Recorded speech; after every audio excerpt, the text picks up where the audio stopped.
This is the best pork chop recipe I have ever tried. It's aromatic and juicy. Cut the meat into pieces, but don't cut all the way through, creating a harmonica-like shape. Transfer it to a baking dish. In a bowl, add a teaspoon of salt, a teaspoon of black pepper, and herbe de Provence. Mix thoroughly and sprinkle this spice mixture over the meat, making sure to cover every centimeter of the pork chop. Rub it in well, peel 2 onions and cut them in half, then slice them into strips. Next, take a piece of bacon and slice it into pieces of similar thickness. Layer each piece of pork chop with onion strips, placing 2 pieces in each cut. Add the bacon as well, pressing them deep into the cuts to prevent them from falling out during baking.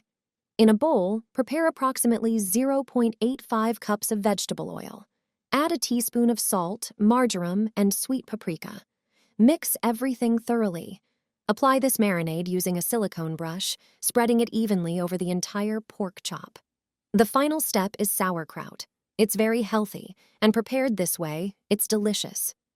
Prepare approximately 1 cup of sauerkraut and place it around the roast in the baking dish, filling any empty spaces.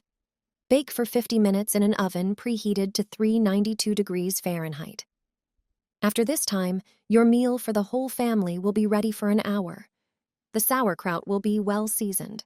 Pork chops are often dry, but this recipe ensures they are always flavorful and juicy.